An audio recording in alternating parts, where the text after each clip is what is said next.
श्रीमद् भगवद गीता का क्षेत्र क्षेत्रज्ञ विभाग योग नाम का त्रयोदश अध्याय का विचार हो गया है। आज हम लोग गुणत्रय विभाग योग नामक चतुर्दश अध्याय का विचार करेंगे। सर्वप्रथम इस अध्याय के कतिपय श्लोक उच्चारण कर लिया जाए। ओम श्री परमात्मने नमः। अथ चतुर्दशोऽध्यायः। श्री भगवानुवाच परं भूयः प्रवक्ष्यामि ज्ञानानां ज्ञानमुत्तमम् यज्ञात्वा मुनयः सर्वे परां सिद्धिमितो गतः।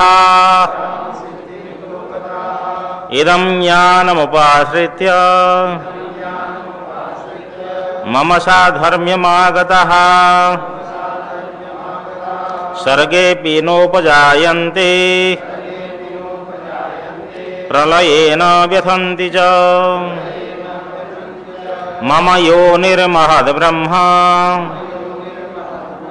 तस्मिन् गर्भं दधाम्यहम्। सम्भवः सर्वभूतानां ततो भवति भारत। सर्वयोनिषु कौन्तेय मूर्तयः सम्भवन्ति यः तासां ब्रह्म महद्योनि रहं बीजप्रदः पिता।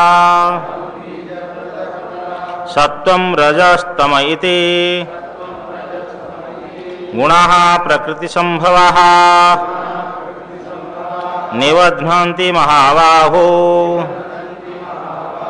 देहे देहिनमव्ययम्।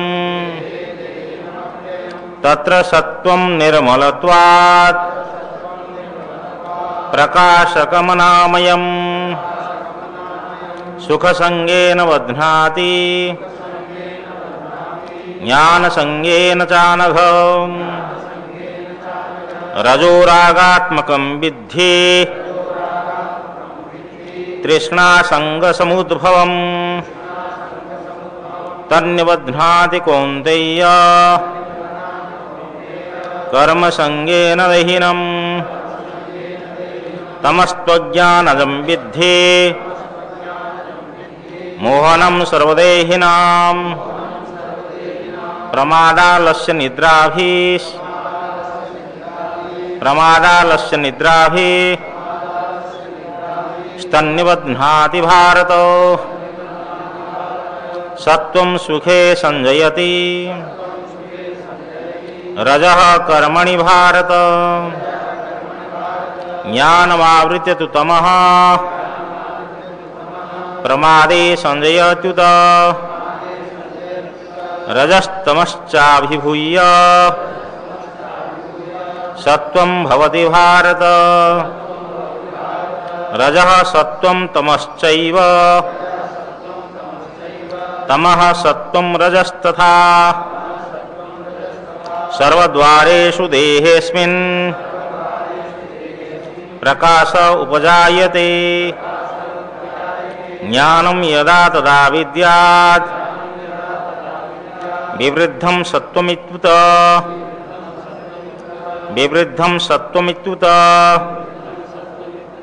लोभः प्रवृत्तिरारम्भः कर्मणामशमः स्पृहा। रजस्येतानि जायन्ते विवृद्धे भरतर्षभ। हरिओम। कल के पाठ का सारांश भगवान ने ब्रह्म ज्ञान उसको शब्दांतरण ब्रह्म ज्ञान का प्रतिपादन इस त्रयोदश अध्याय के अंतिम पर्याय में किया है।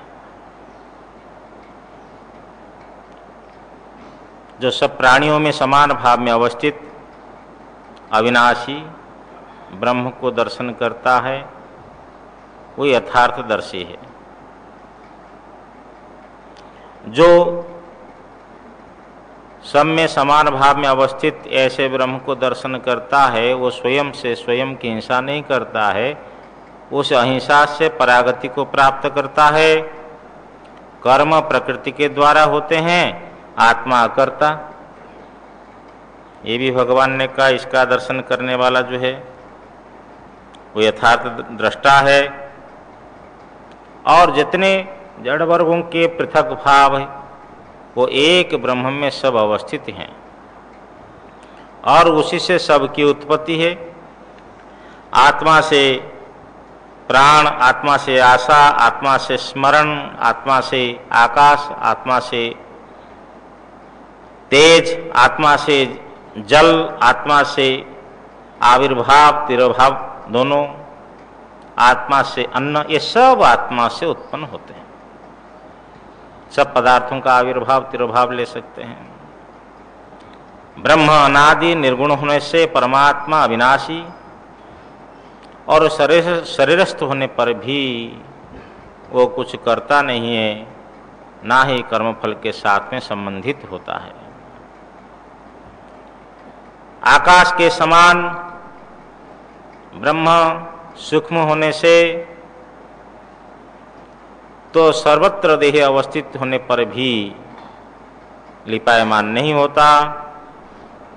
जैसे संपूर्ण संसार के प्रकाशक एक रवि सूर्य है, उसी प्रकार समस्त क्षेत्र का प्रकाशक एक ब्रह्म क्षेत्री परमात्मा। इस प्रकार क्षेत्र क्षेत्रज्ञ के अंतर को जो ज्ञान नेत्र के द्वारा जानते हैं और भूतों के जो प्रकृति माया उसके अभाव ज्ञान के द्वारा उसके अभाव को जो जानते हैं तो ये परतत्व को प्राप्त करते हैं। और कल अथवा परसों में कहा था कि मृत्यु के समय में 1000 अथवा 100 बिच्छुओं के डंक के समान मध्वाचार्य ने कहा है, लेकिन आज मैंने देखा पुस्तक उसमें सैकड़ों कहा है, सैकड़ों बिच्छुओं के डंक के समान। अब कितने सैकड़ों है तो उसमें कहीं प्रामाणिक होगा तो आप लोग भी अनुसंधान करो, लेकिन कहने का अर्थ अधिक सैकड़ों बिच्छुओं के डंक के समान मृत्यु के समय में कष्ट है। ऐसा मेरे पास में एक पुस्तक उसमें देखा तो उसमें 100 अथवा 1000 का नाम नहीं लिया, अस्तु तो वो अधिक कष्ट होता है, उसमें तात्पर्य है, मध्वाचार्य ने कहा है। अब 14 अध्याय का प्रारंभ है। यावत् संजायते किंचित सत्वम स्थावर जंगमम क्षेत्र क्षेत्रज्ञ संयोगा तद्विधि भरतर्षभ। भगवान ने कहा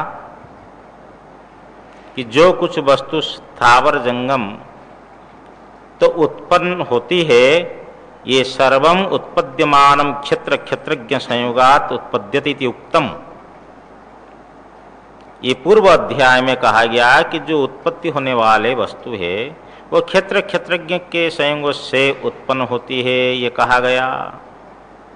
तत्कथम इति, वो वस्तु कैसे उत्पन्न होती है, तत्प्रदर्शनार्थम परम भूयः इत्यादि अध्याय आरभ्यते। उसको प्रदर्शन करने के लिए कि कैसे उत्पन्न होते, तो इसके लिए अगला जो 14 अध्याय है इसका आरंभ है, परम भूयः प्रवक्ष्यामि। अथवा 14 अध्याय का आरंभ होने का उद्देश्य क्या है, क्यों आरंभ हुआ है। एक पक्ष हुआ कि क्षेत्र और क्षेत्रज्ञ के संयोग से सब उत्पन्न होते हैं, तो उसको प्रदर्शन करने के लिए कैसे उत्पन्न होते हैं। अथवा ईश्वर परतंत्रयोः क्षेत्र क्षेत्रज्ञयोर जगत कारणत्वम न तो सांख्यानाम इव स्वतंत्रयोर इति एवं अर्थम। जैसे सांख्य लोग स्वतंत्र जगत का कारण क्षेत्र और क्षेत्रज्ञ को मानते हैं, ईश्वर को नहीं मानते हैं, ये लोग अनीश्वरवादी है, ईश्वर को स्वीकार नहीं करते हैं। परंतु वेदांत में ईश्वर के परतंत्र ईश्वर के अधीन ये क्षेत्र और क्षेत्रज्ञ दोनों जगत के कारण है, इसको बतलाने के लिए चतुर्दश अध्याय का आरंभ है। प्रकृतिस्थत्वं गुणेषु च संगः संसार कारणम इत्युक्तम। और ये भी पहले कहा गया कि पुरुषो प्रकृतिस्थो ही भुंक्ते प्रकृतिजान गुणान कारणम गुणसंगोस्य सदसद योनि जन्मसु। प्रकृति के साथ में अर्थात प्रकृति का जो विकार है, देह इंद्रिय आदि संघात, इनके साथ में तादात्म्य भाव करना और गुणों के साथ में जो संग है, आसक्ति अथवा कामना, तादात्म्य भाव, ये संसार का कारण कहा गया है। कस्मिन गुणे कथम संगः, किस गुण में कैसा संग होता है। के वा गुणाः, अथवा कितने गुण होते हैं। कथम बाते बध्नाति, और वे कैसे बांधते हैं। बा का अर्थ समुच्चय में अर्थ में ले सकते हैं। के वा गुणाः, और कितने गुण होते हैं और कैसे वो बांधते हैं। गुणेभ्यश्च मोक्षणम कथम स्यात्, ये जीवात्मा को कैसे गुण बांधते हैं और गुणों से मुक्ति कैसी हो, बंधन से मुक्ति कैसे हो। मुक्तस्य च लक्षणम वक्तव्यम, और जो मुक्त हो जाता है उसका लक्षण क्या है, उसको कहना चाहिए। इत्येवम् अर्थम च भगवान वाच, इसी अर्थ के लिए भी भगवान ने कहा। ओम श्री परमात्मने नमः। अथ चतुर्दश अध्याय, चतुर्दश अध्याय का प्रारंभ है। श्री भगवान वाच, श्री भगवान बोले, परम भूयः प्रवक्ष्यामि ज्ञानानां ज्ञानमुत्तमम् यज्ञात्वा मुनयः सर्वे परां सिद्धिमितो गताः। ये ज्ञान का दो विशेषण भगवान दिया। परम उत्तमम, परम उत्तमम ज्ञानम, कैसा बोले। ज्ञानानाम परमम उत्तमम ज्ञानम पुनः, माने भूयः अर्थात पुनः, प्रवक्ष्यामि बोलूंगा। जो ज्ञानों में पर है, पर का अर्थ ये क्या लेंगे कि ये परम ज्ञानम, कि ज्ञान का जो विषय है ये परब्रह्म वस्तु है, श्रेष्ठ है। ब्रह्म से अतिरिक्त पर तो कोई है नहीं।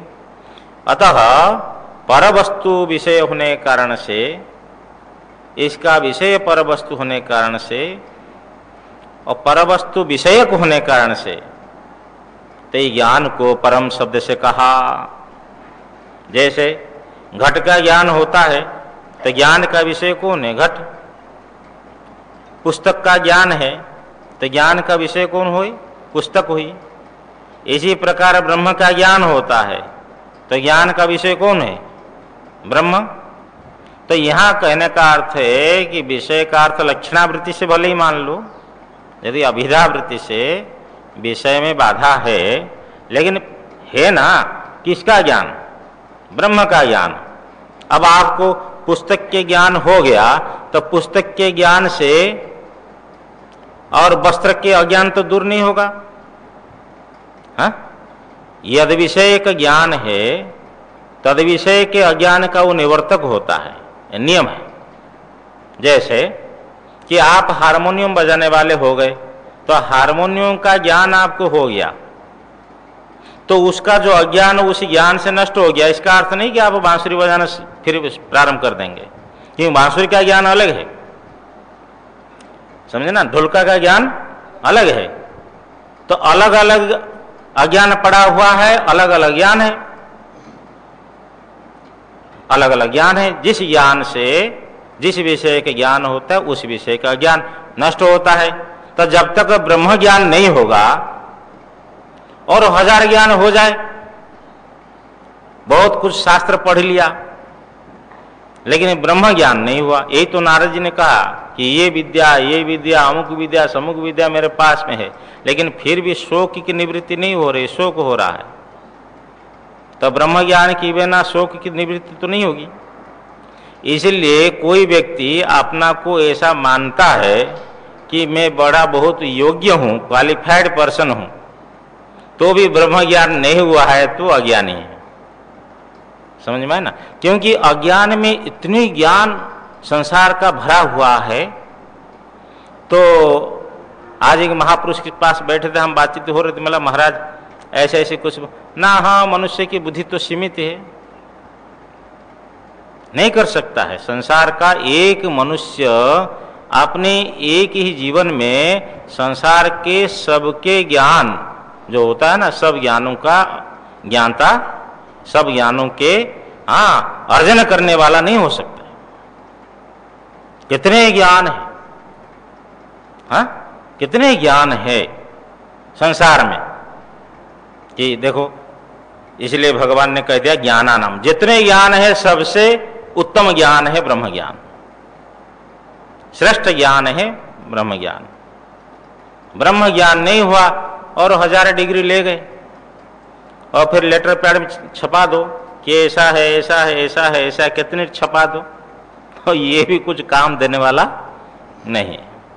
तो ये देखो, तो भगवान कहा कि ज्ञानानाम परम उत्तमम ज्ञानम, ज्ञानों में जो परवस्तु विषय होने से पर, और उत्तम क्यों कहा? बोले इसका फल उत्तम है, उत्तम फल वाला है। ज्ञान का फल क्या है? अनादिकाल से ये जो अविद्या पड़ी है तुरंत एक क्षण में निवृत्त हो जाती है, कर्म बंधन समाप्त हो जाता है, जन्म मृत्यु चक्र समाप्त हो जाता है। ये ज्ञान की महिमा है, इसलिए उत्तम फल वाला होने से इसको उत्तम कहा।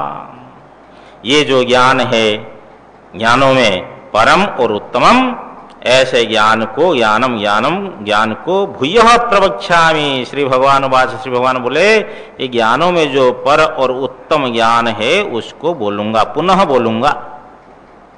यज ज्ञात्वा, जिस ज्ञान को जान करके, ज्ञान धातु का अर्थ जानने के अर्थ में, अवलोकन अर्थ में, लेकिन इस ज्ञान को जानकर के अर्थ नहीं करना। यज ज्ञात्वा माने जिस ज्ञान को प्राप्त करके, यहां ज्ञात्व का अर्थ प्राप्य, जिस ज्ञान को प्राप्त करके सर्वे मुनयः, एक दो नहीं, सब मुनि लोग मननशील, इतो इसी देह बंधन से, इसी देह बंधन से ऊर्ध्वम ऊपर पराम सिद्धिम गतः, परा सिद्धि को प्राप्त किए हैं, परा सिद्धि को प्राप्त किए हैं, मोक्ष को प्राप्त किए।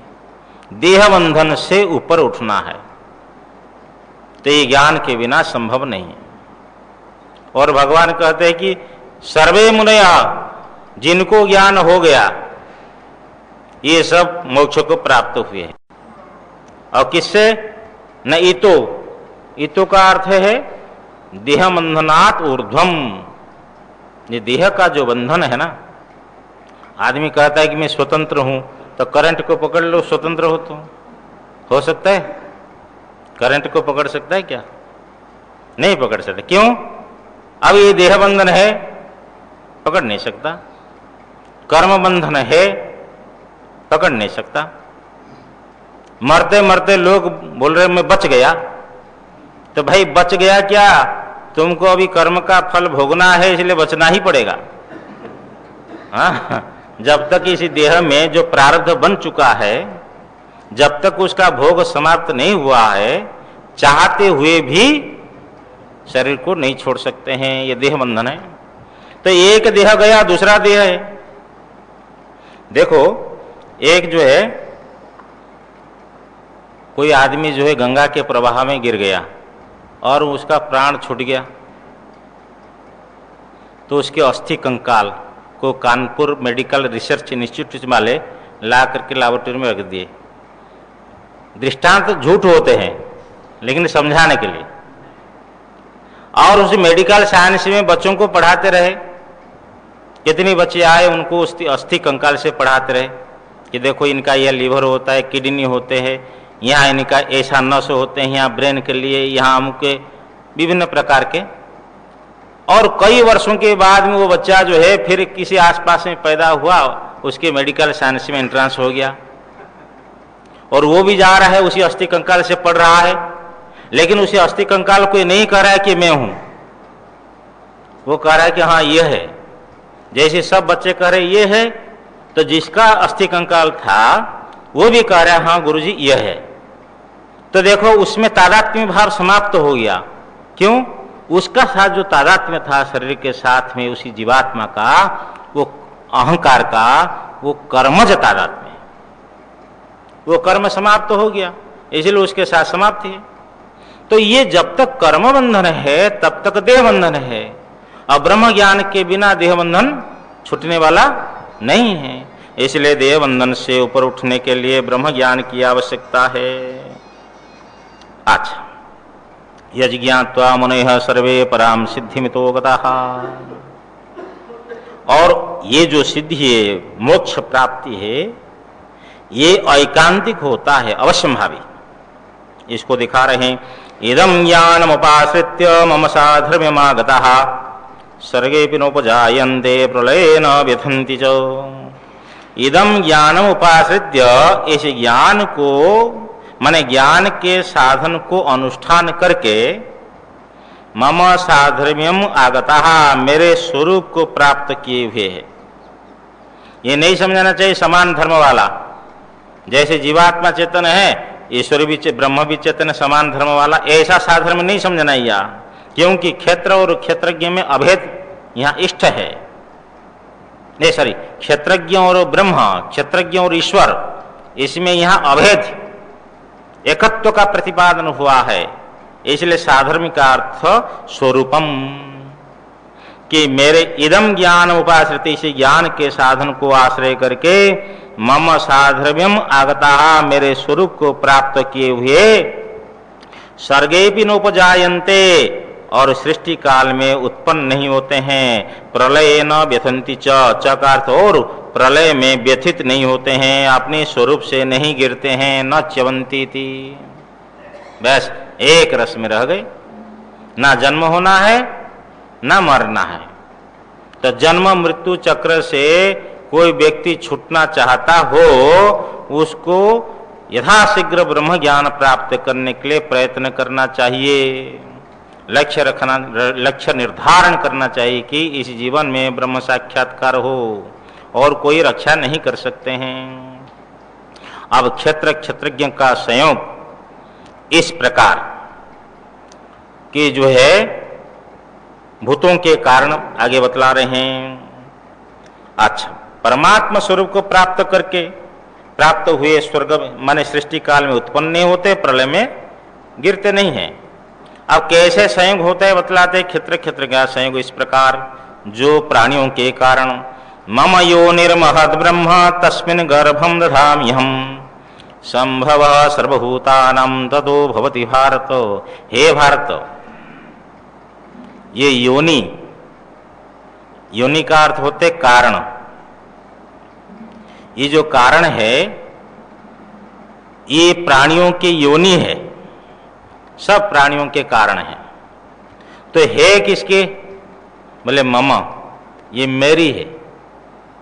ये जो प्राणियों के कारण योनि है वो मेरी है। वो कौन है?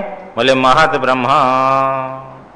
ये जो महत अपने कार्यों से महान है, महती है। अब ब्रह्म का अर्थ यहाँ प्रकृति, माया। यहाँ ब्रह्म का अर्थ माया समझना चाहिए कि जो है संपूर्ण प्राणियों के कारण जो महद ब्रह्म माया, वो मेरी है। माया किसकी है? परमात्मा की। तस्मिन् गर्भम दधामि हम, उस तस्मिन उस ब्रह्म में अर्थात प्रकृति में, अहम गर्भम दधामि, मैं गर्भाधान करता हूं। परमात्मा माया में गर्भ आधान करते हैं। गर्भाधान का अर्थ श्रीधर स्वामी लिखते चिदाभास, नीलकंठ टीकाकार लिखते स्व प्रतिबिंबम। जो ब्रह्म का प्रतिबिंब माया में पड़ा, यही गर्भाधान है। सभी जीवात्माओं के वह बीज है, हिरण्यगर्भ के उत्पत्ति का बीज है, यही गर्भाधान है। संभव सर्वभूतानां ततो भवति भारत। हे भारत, सब प्राणियों की उत्पत्ति ततो उस गर्भाधान से। अब अन्य श्रुति के आधार पर भाष्यकार कहते हैं कि ये हिरण्यगर्भ उत्पत्ति माध्यम से उस गर्भाधान से सब प्राणियों की उत्पत्ति होती है। सर्वभूतानां संभवः भवति। वो गर्भाधान आप लोग समझ गए होंगे कि जब माया में परमात्मा का ब्रह्म का प्रतिबिंब पड़ता है तो वो कौन हो गया? ईश्वर। और माया के जो अंश है अविद्या, तो उस अविद्या से जो प्रतिबिंब पड़ा उसका नाम हो गया जीव।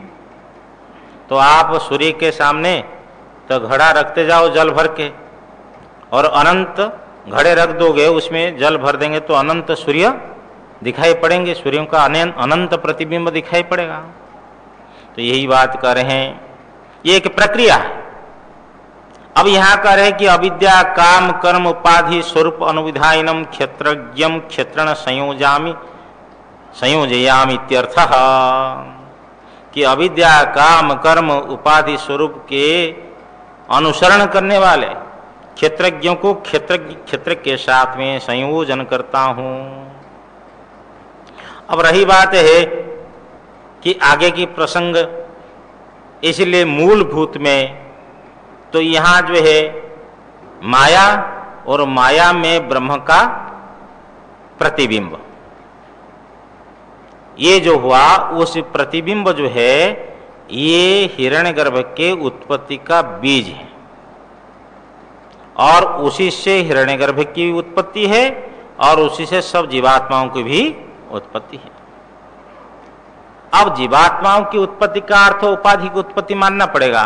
उत्पत्ति असंभवात ब्रह्मसूत्र में आया कि जीवात्मा की उत्पत्ति असंभव है, ब्रह्म का स्वरूप है जीव, कहां से उत्पन्न होगा?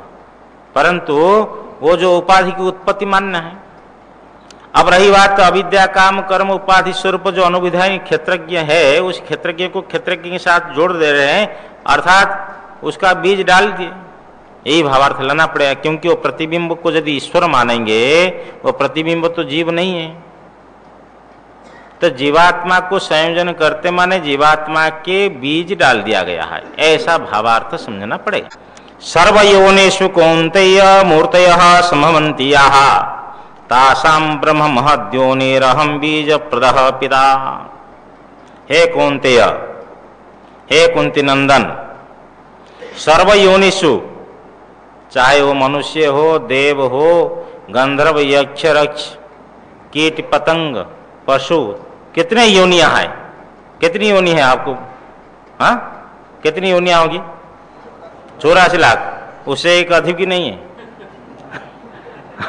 ये तो लोक में प्रचलित है कि 84 लाख योनि, लेकिन ध्यान रखना 84 लाख प्लस एक मनुष्य, इसको ध्यान दें, मनुष्य को छोड़ करके 84 लाख है।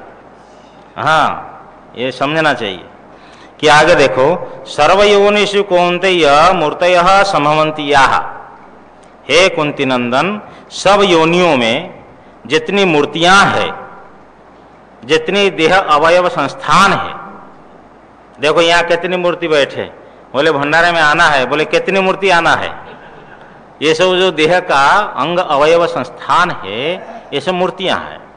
तो जितनी मूर्तियां सब उत्पन्न होती हैं, मूर्छित अंग अवयवा मूर्तयः, उसके पहले कहा देह संस्थान लक्षणा, मूर्छित अंग अवयवा मूर्तयः, ये देह संस्थान लक्षण जो है।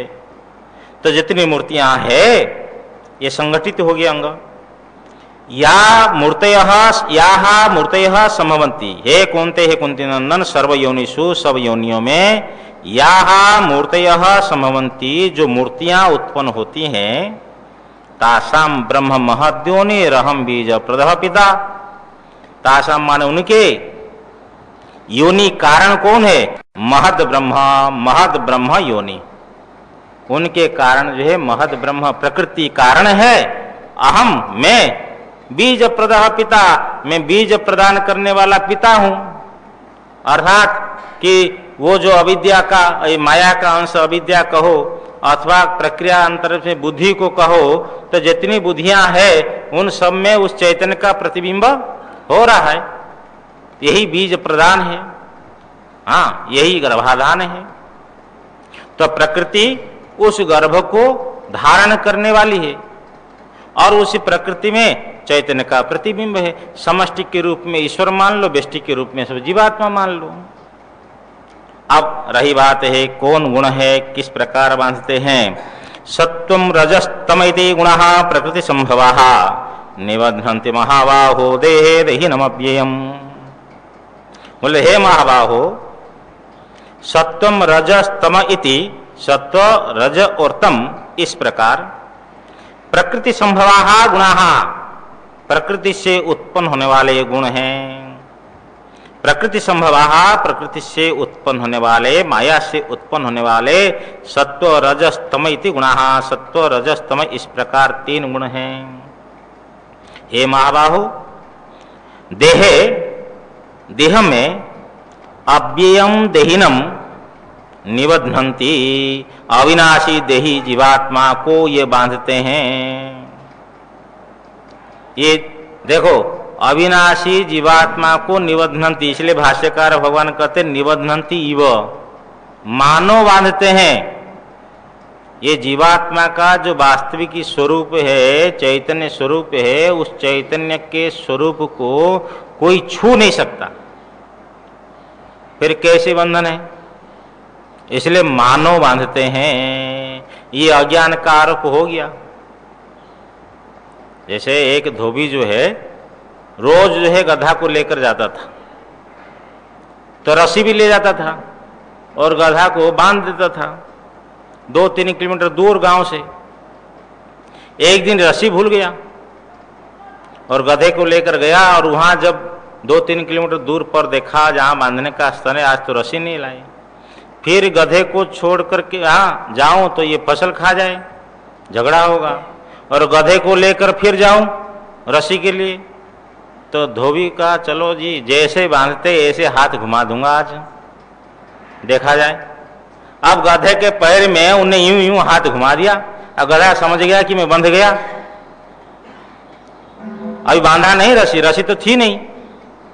तो नारायण जी और दिन भर जो समय पर उनको खाना था वो उसी फील्ड में, उसी मैदान में वो घूमता रहा, किसी के खेत में नहीं गया। गधा सोचा, धोबी ने सोचा, ओहो ये रस्सी के बिना भी काम बन जाएगा। अब रस्सी न ले कि प्रत्येक दिन ही गधे के पैर में हाथ घुमा दे, तो अब गधा समझ ले कि मैं बंध गया। जैसा वो बंधन में नहीं होने पर भी बंधन का अनुभव किया, इसी प्रकार जीवात्मा में गुणों का जीवात्माओं के साथ में संपर्क नहीं होने पर भी मान लिया कि मैं बंधन में पड़ गया हूं। बोले महाराज ये माना क्यों? बस ये क्यों को शब्द का कैसे माना? तो इसमें आ जा करके फिर सब वेदांती लोग बोलते हैं कि भाई ये तो अनिर्वचनीय है। अब माना क्यों? बोले जड़ चेतन ही ग्रंथि पड़ी गई, यद्यपि मृषा हो नहीं सकता है, फिर भी छोटा तक कठिनाई। समस्या तो ये है। इसलिए ये जो चला हुआ है अनादिकाल से, ये कैसे माना, कैसे गुण उसको बांधते हैं? बांध नहीं सकते हैं। इसलिए भगवान शंकराचार्य लिखते हैं निबध्नन्ति वो, हे महाबाहो, इसी देह में, इसी जीवात्मा को, इसी देही को, जो अविनाशी देही को, ये जो प्रकृति से उत्पन्न होने वाले गुण हैं, मानो बांधते हैं, वास्तविक ही बांध नहीं सकते हैं। आप देखो नारायण जी, ये कोई एक राजा था, उनकी 3 रानियां थी, एक रानी के 3 संतान हुए, वो कहीं जंगल गए। ये कथा नहीं यहाँ है गीता में। गीता में है कि किस प्रकार जीवात्मा ये बंधन में पड़ा हुआ है और कैसे गुण इस जीवात्मा को बांधते हैं। इस जीवात्मा का इस गुणों के चक्र से किस प्रकार मोक्षण होगा, ये आप और हमारी कथा है, तो समझ लेना चाहिए। देखो सत्वादि गुण जो है, जो सत्व है, रज है, तम है, इन गुणों में से सत्व गुण के लक्षण कह रहे हैं।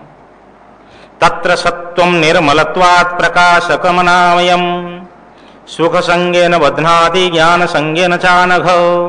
हे अनघ ये निष्पाप, तत्र माने उन तीनों गुणों में से जो सत्व गुण है निर्मलत्वात्, निर्मल होने से सत्वगुण निर्मल है, तो स्फटिक मणि के समान निर्मल होने से प्रकाशकम।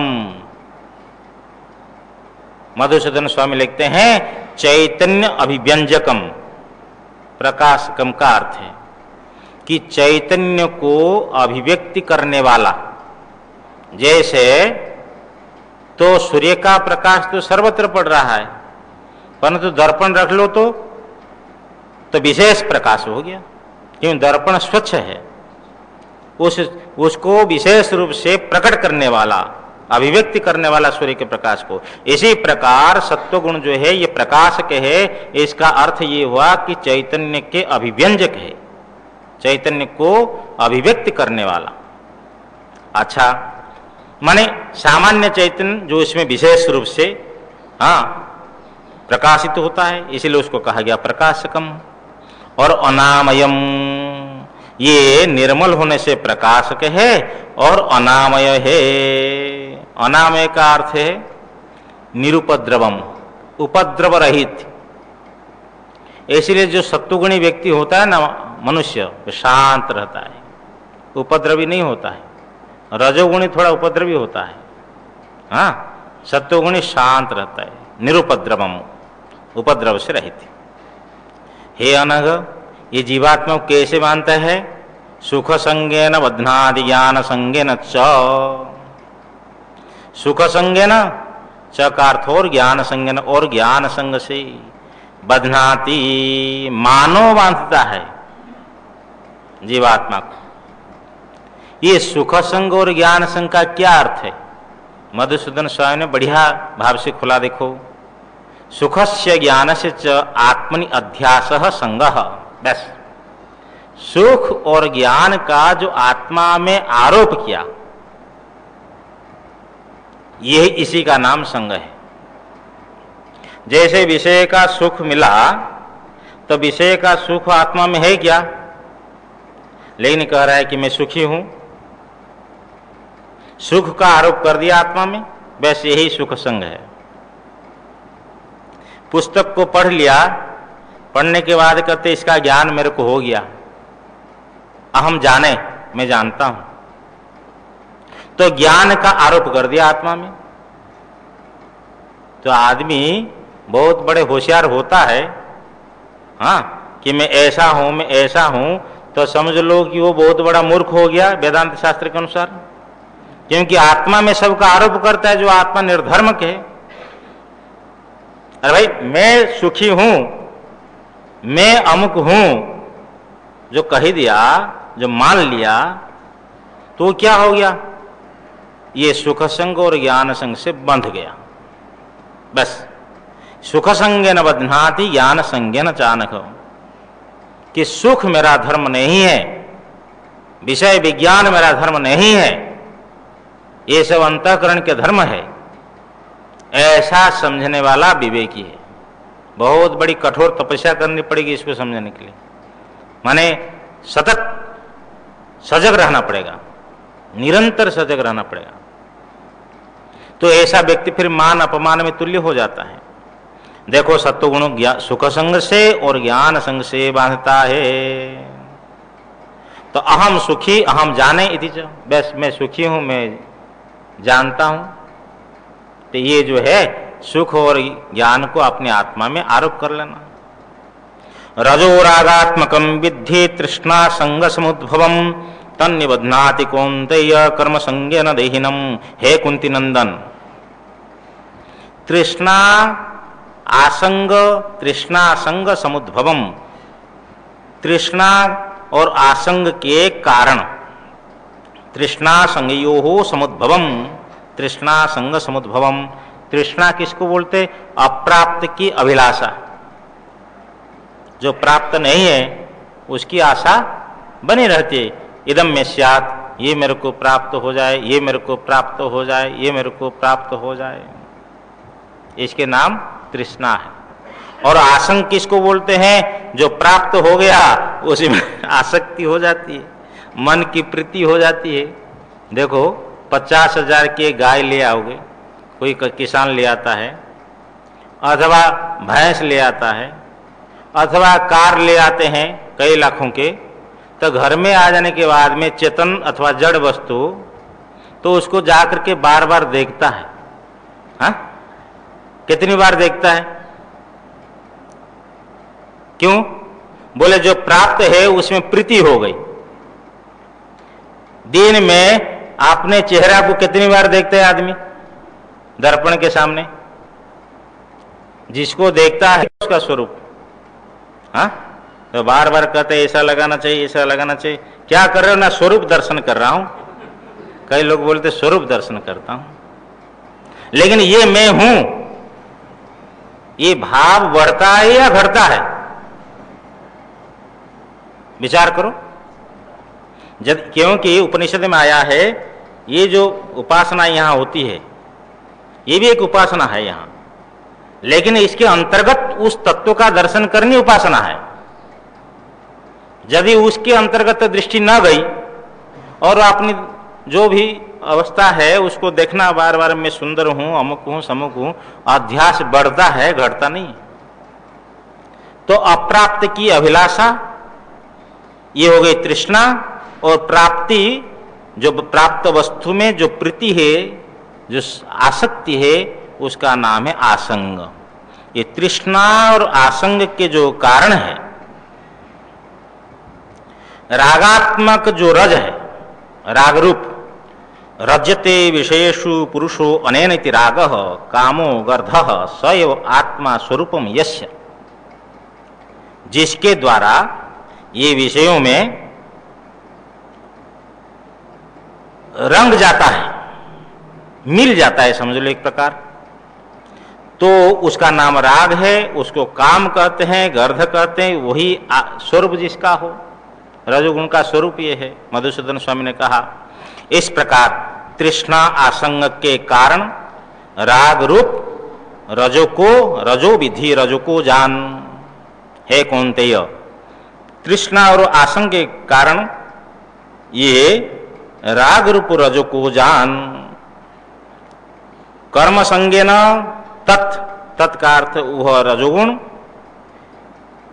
देहिनम जीवात्मा को कर्म संज्ञेन, कर्म संग से निबध्नाति, कर्म संग से मानो बांधता है। कर्मसु संजनम तत्परता कर्म संग, कर्म में तत्परता कि कर्म करते रहना।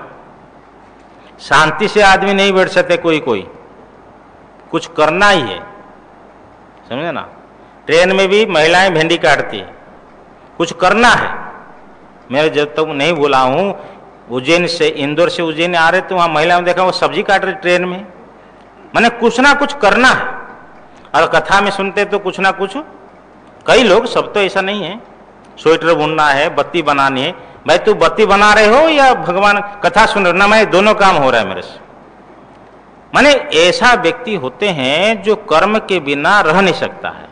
ये जो कर्म संग है, इस कर्म संग के द्वारा कर्म में जो तत्परता है, ये सामान्य सभी को ये कर्म संग, मानो ये जीवात्मा को, मानो ये कर्म संग से बांधता है। कुंती नंदन तन निबध्नादि कौन्तेय कर्म संज्ञन दहिनम, हे कुंती नंदन, ये रजोगुण जो है जीवात्मा को कर्म संग से, कर्म में तत्परता, ये कर्म संग से मानो बांधता है। तमस्त्वज्ञानजं विद्धि मोहनम सर्वदेहिनाम प्रमादालस्य निद्राभिस्तन निबध्नाति भारत। हे भारत, तू का अर्थ परंतु अज्ञानजम तमः, अज्ञान से उत्पन्न होने वाला तम, तो अज्ञान से सत्वगुण भी उत्पन्न हुआ है, अज्ञान से रजोगुण भी उत्पन्न हुआ है। अरे भगवान ये विशेष कथन क्यों कर रहे कि अज्ञान से उत्पन्न हुआ तम है? तो आनंद गिरी इसको पकड़े, तो आनंद गिरी बोलते हैं तद अविपरीत स्वभाव, तद विपरीत स्वभाव अनापत्य है, कि अज्ञान के विपरीत स्वभाव को ये प्राप्त नहीं करता है तमोगुण। जैसे अज्ञान में जड़ता है, तमोगुण में भी ऐसी जड़ता है। इसलिए इसको विशेष रूप से कहा, परंतु अज्ञान से उत्पन्न होने वाला है, हाँ यहाँ संबोधन है भारत, अज्ञान से उत्पन्न होने वाला जो तम है, सर्वदेही नाम मोहनम, सभी जीवात्माओं का, ये सभी जीवात्माओं को मोह में डालने वाला है। तो यहां विधि क्रिया है, इसलिए इसको द्वितीय परक लगाना है कि हे भारत, तू का अर्थ परंतु सर्वदेही नाम मोहनम, सभी जीवात्माओं को अविवेक करने वाला, अज्ञानजम तमह विधि, अज्ञान से उत्पन्न होने वाला तम गुण को जान, विधि का अर्थ जान। कैसे जीवात्मा को ये बांधता है? प्रमाद आलस्य निद्रा भी स्तन्यवध्नाति भारत, हे भारत, प्रमाद आलस्य और निद्राओं से तत् निबध्नाति, वो तमोगुण मानव जीवात्मा को बांधता है। प्रमाद का अर्थ क्या है? कर्तव्य को नहीं करना, प्राप्त कर्तव्य को नहीं करना, ये प्रमाद है। जो कर्तव्य प्राप्त है उसको नहीं करने का नाम प्रमाद है। और आलस्य क्या है? निरीहतया उत्साह प्रतिबंध। हाँ, आनंदगिरी अर्थ करते कि निश्चित रूप से उत्साह का प्रतिबंध, हाँ करेंगे करेंगे करेंगे। अरे भाई उठ, सूर्योदय हो गया ना, वो उठेंगे, ठंड लग रही है, हाँ अरे हाँ, स्नान के लिए जाता है तो भी बाल्टी में पानी भर दिया, अथवा तालाब के पास जाता है फिर भी खड़ा रहता है। तो आप लोगों का भी अनुभव होगा, एक साथी दूसरे साथी को पानी ऐसा डाल देता है, हाँ? क्योंकि आलसी व्यक्ति ना रजाई छोड़े ना कंबल छोड़े, हाँ उठेंगे, ये आलस्य, ये और निद्रा। तो फिर ये आलस्य और भी अर्थ में लग सकता है कि कोई भी कर्म करता है मंथर गति, हाँ करेंगे, और निद्रा, तो कोई व्यक्ति ऐसे होते हैं वो अधिक निद्रा लेते हैं, वो भी लाचार है, वो उनके बस में नहीं। वो बोलते हैं कि स्वामी जी क्या करें, बहुत नींद आती है। वो सत्संग में बैठे बैठे भी नींद ले लेते हैं। ऐसा भी व्यक्ति को हमने देखा है। हाँ, ऐसे ही कोई 14 अध्याय का प्रसंग ही चल रहा था, एक आदमी लुढ़क गया। ऐसा ये गुण व्यापार कहीं 14 का अथवा कहीं चल रहा था, तो ये गुण उसी समय आदमी, हाँ हरियाणा में ऐसा अनुष्ठान कर रहे थे एक स्थान पर, तो कोई निद्रा ज्यादा आ जाती है। तो ये प्रमाद आलस्य और निद्राओं से वो तमोगुण मानव जीवात्मा को बांधता है, तन्निबध्नाति भारत। अब जो है गुणों के व्यापार, संक्षेप से, व्यापार का अर्थ व्यवसाय नहीं समझना चाहिए, व्यापार का अर्थ चेष्टा। तो गुणों के जो क्रिया है, चेष्टा है, तो वो जो है संक्षेप से कहा जा रहा है। सत्वम सुखे संजयति रजः कर्मणि भारत, ज्ञानमावृत्य तु तमः प्रमादे संजयति उत, हे भारत। सत्वम सुखे संजयति, सत्वगुण सुख में लगाता है। रजः कर्मणि, रजोगुण कर्म में लगाता है। देखो विशेष सुख में लग रहा है तो उस समय समझना चाहिए कि सत्वगुण लगा रहा है। विषय ज्ञान में लग गया, समझ लेना चाहिए कि सत्वगुण अभी हाँ धकेल रहा है, लगा रहा है। इस प्रकार रजोगुण कर्म में लगाता है, तो कर्म कर रहा है, समझ लेना चाहिए रजोगुण काम करवा रहा है। तो रजः कर्मणि संजयति, रजोगुण जो है कर्म में लगाता है। ज्ञानम आवृत्य तू माने परंतु, तमः तमगुण ज्ञानम आवृत्य, विवेक विज्ञान को आच्छादन करके ढक करके, प्रमादे संजयति उत, उत का अर्थ अपि, प्रमाद में भी हाँ लगाता है। कौन? तमगुण। प्राप्त कर्तव्य नहीं करना प्रमाद है। अब जो है ये जो कार्य जो है ये कब करते हैं, ये गुण कब करते हैं? बोले इनकी जब प्रबलता होती है तब अपना काम करते हैं।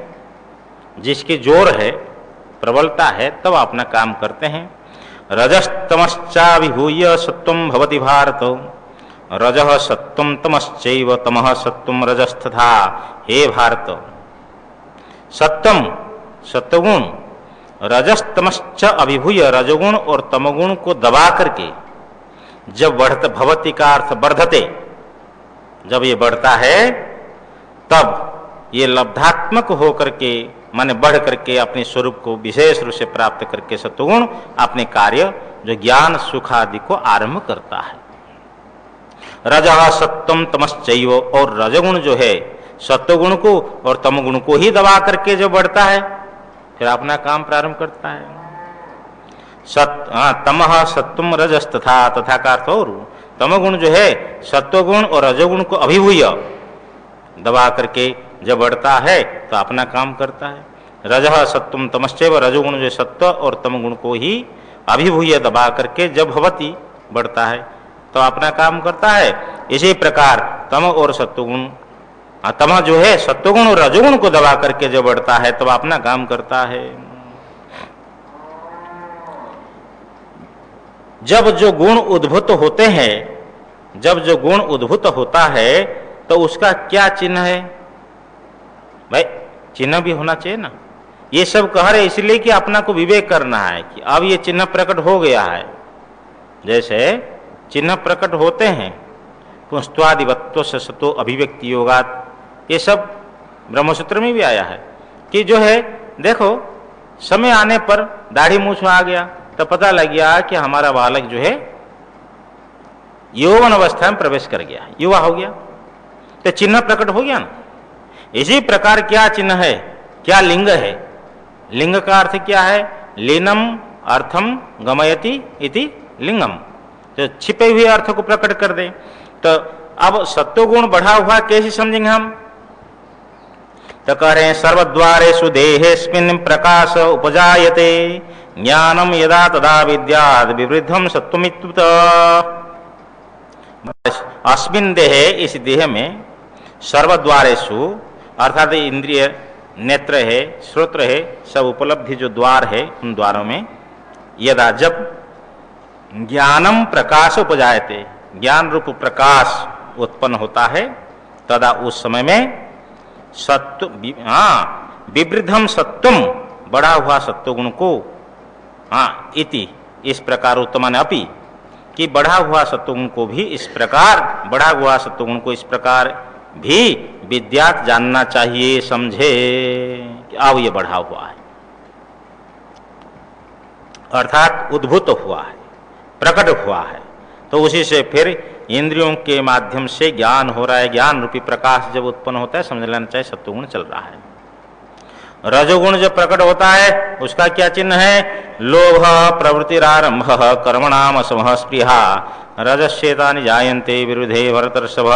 हे भरतर्षभ, भरतवंश में श्रेष्ठ, जब लोभ उत्पन्न होता है तो मनुष्य विवेकी है, जब लोभ उत्पन्न हुआ तो समझ लेना चाहिए कि अभी क्या चल रहा है, रजोगुण बढ़ा हुआ है। लोभ का अर्थ क्या है? लोभ का अर्थ भगवान भाष्यकार लिखते परद्रव्य आदित्सा, दूसरे के संपत्ति को ग्रहण करने की इच्छा। ये सब हम समझते ना कि किसी ने कहा कि कोई पंडित थे अथवा और किसी ने रविदास से कहा कि चलो गंगा स्नान करेंगे। रविदास ने कहा भाई तू जा गंगा स्नान कर ले, और कुछ गंगा माता जी के लिए भेंट दिया, कहा ये गंगा जी को दे देना, लेकिन ये गंगा जी हाथ बढ़ाकर लेगी तो देना, ऐसा नहीं देना। अब वो पंडित जी थे अथवा जो भी थे, तो उन्होंने जाकर गंगा में स्नान ध्यान करके तो बढ़ा दिए, हे गंगा माते, हे महागंगे। अब रविदास भगत ने दिया है और उन्होंने ये शर्त लगाई है कि हाथ से लेंगी तो गंगा जी को देना, नहीं तो नहीं देना।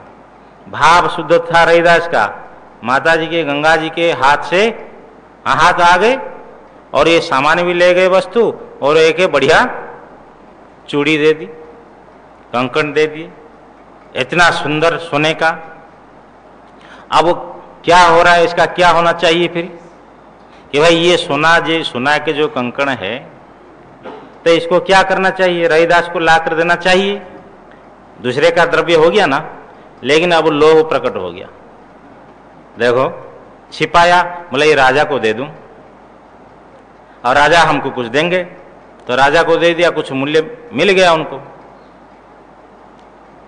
तब फिर रानी उसको पहनने के बाद बोली ये तो बहुत बढ़िया है, एक हाथ में है और एक मिल जाए तो अच्छा है। देखो किसी ने दिया, उनको बुलाओ, तो उसको बुलाया गया, तो भाई और एक लाओ, तो गंगा के द्वारा दी हुई कंगन जो है कहां से ऐसे मिल सकते हैं। अब फंस गया, तो रविदास के बाद पास में जाकर के सच्चाई रूप से सब कह दिया तो रैदास ने कहा मन यदि चंगा तो कठोती में गंगा, और एक कंगन निकाल लिया। तो ये जो है परद्रव्य लेने की इच्छा, एक भी पैसा, इसलिए मनुष्य को अर्थ सूची का बड़ा ध्यान देना चाहिए कि जो हमारा नहीं है उसको लेने की इच्छा ही ना हो। यदि इच्छा हो गई तो समझ लो कि लोभ प्रकट हो गया। और ये भी एक अर्थ होता है, और एक ये भी लोभ होता है कि जो देना चाहिए वो नहीं देता है, समय पर जो करना चाहिए लोभ बस नहीं करता है, वो भी लोभ है। भाई धर्म का प्रसंग आया तो भी धर्म का अर्जन नहीं करता है। लोभी जो है ना, तो इस लोक में भी भोग नहीं कर सकता है और परलोक में भी। क्यों? जब धर्म अर्जन नहीं करेगा तो परलोक में क्या जाएगा? फिर वहां से भी वंचित हो जाएगा। देखिए, जो कामी होता है वो हरि का भजन नहीं कर सकता, और जो क्रोधी होता है उसका तपस्या का क्षय होता ही है। हाँ, जैसे ही अंगार है वो जलता है और स्वयं दूसरे को जलाता है, इसी प्रकार जिसके अंदर में क्रोध अधिक है वो भी जलता है और दूसरों को जलाता है। और लोभी जिसके अंदर लोभ अधिक है तो इस लोक में भोग नहीं कर सकता और परलोक के धर्मार्जन नहीं कर सकता। तो ये लोभ जब उत्पन्न होता है समझ लेना चाहिए अब रजोगुण का प्रवाह चल रहा है। तो लोभ प्रवृत्ति ही, प्रवृत्ति का अर्थ आरंभ। हाँ, सामान्य चेष्टा नहीं, आरंभ आगे रहेगा। प्रवृत्ति का अर्थ है सामान्य चेष्टा, प्रवर्तनम, ये सामान्य चेष्टा। आरंभ कर्मणाम, आरंभ का अर्थ उद्यम। भाष्य उत्कर्ष दीपिका टीकाकार लिख रहे हैं किनके? कर्मों के आरंभ। असम, असम का अर्थ अनुपशम, अशांति, हर्ष रागादि प्रवृत्ति ही, अंदर अंदर हर्ष चल रहा है अथवा आसक्ति चल रही है अथवा द्वेष चल रहा है, उसका उपशम नहीं है, शांत नहीं है, ये असम। स्पृहा, सर्वसामान्य वस्तु विषय की जो तृष्णा है। रजस्यता नहीं जानते विवृद्धे भरतर्षभ, हे भरतर्षभ, रजसी विवृद्धे, रजोगुण बढ़ने पर, भावार्थ तो ये होगा, शब्दार्थ है बढ़े हुए रजोगुण, ऐसी स्थिति में। लेकिन भावार्थ लो कि रजोगुण बढ़ने पर एतानि जायन्ते, ये लोभ आदि सब उत्पन्न होते हैं। ये लोभ आदि उत्पन्न हो गए तो इसका चिन्ह है अब रजोगुण बढ़ गया है। तो रजोगुण बढ़ा है उसका कार्य है लोभ, ये रजोगुण का भी और उसके कार्य का भी। तो सत्ता स्फूर्ति करने वाला मैं हूं, मैं इनके दृष्टा हूं, इससे विलक्षण हूं, लोभ से क्यों प्रभावित होऊंगा, इस प्रकार विवेक जागृत करना है। तो फिर काम क्रोध लोभ आदि के चक्र में ये विवेक पुरुष नहीं आता जल्दी। तो ये उस विवेक करने के लिए तो ये विवेक है। ओम पूर्णमदः पूर्णमिदं पूर्णात् पूर्णमुदच्यते पूर्णस्य पूर्णमादाय पूर्णमेवावशिष्यते। ओम शंकरं शंकराचार्यं केशवं बादरायणं सूत्रभाष्य कृतौ वंदे भगवन्तौ पुनः पुनः। ईश्वरो गुरुरात्मेति मूर्तिभेद विभागिने व्योमवद्व्याप्तदेहाय दक्षिणामूर्तये नमः। ओम शांति शांति शांति। सच्चिदानंद भगवान की जय।